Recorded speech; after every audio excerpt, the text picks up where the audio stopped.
Hi guys, one more mini blog. ఈరోజు అయితే మా ఇంట్లో ఉన్న బొజ్జగన్నపై కోసం ఆయనకి ఎంతో ఇష్టమైన కుడుములు అయితే ప్రసాదంగా చేశాను. అది ఎలా చేశాను ఏంటో అంతా వీడియో తీశాను, ఒకసారి మీరు కూడా చూడండి. ఫస్ట్ అయితే ఒక బౌల్లో పచ్చనిపప్పు నానబెట్టుకొని, తర్వాత రైస్ పౌడర్ని అయితే ఒకసారి జల్లించుకొని, తర్వాత కోకోనట్ తురుముకొని, తర్వాత బెల్లాన్ని కూడా కట్ చేసుకొని పెట్టుకొని,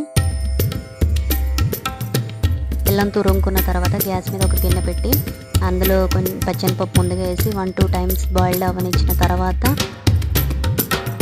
కోకోనట్ వేసుకోవాలి. కోకోనట్ వేసేది నేనైతే స్కిప్ అయిపోయింది. ఇప్పుడైతే బెల్లం వేస్తున్నాను. బెల్లం వేసిన తర్వాత కొంచెం బాయిల్డ్ అవ్వనిచ్చి మధ్య మధ్యలో ఇలా కలయి వేసుకుంటుంటాలి. తర్వాత రైస్ పౌడర్ కూడా వేసాను.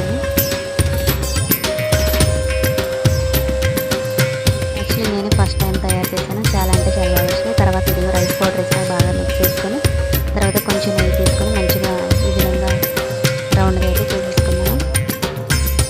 తర్వాత ఇదిగో నా దగ్గర ఇట్లాంటి పాత్ర ఉంటే ఈ పాత్రలో అయితే నేను నెయ్యి రాసుకున్న పాత్రలకి లడ్డూలు పెట్టేసుకొని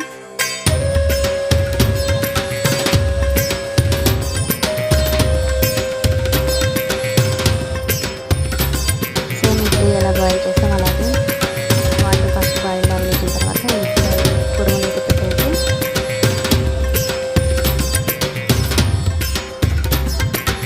అది 15 నిమిషాలు బాయిల్ అవ్వనిస్తే మంచిగా బాయిల్ అవుతుంది.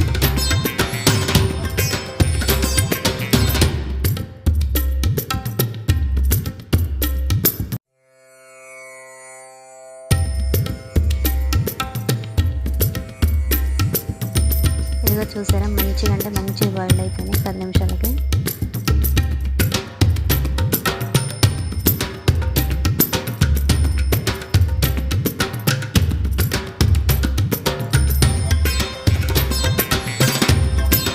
ఇదిగో బొజ్జగన్నపై అయితే ప్రసాదంగా పెట్టి ఆలోచించాను.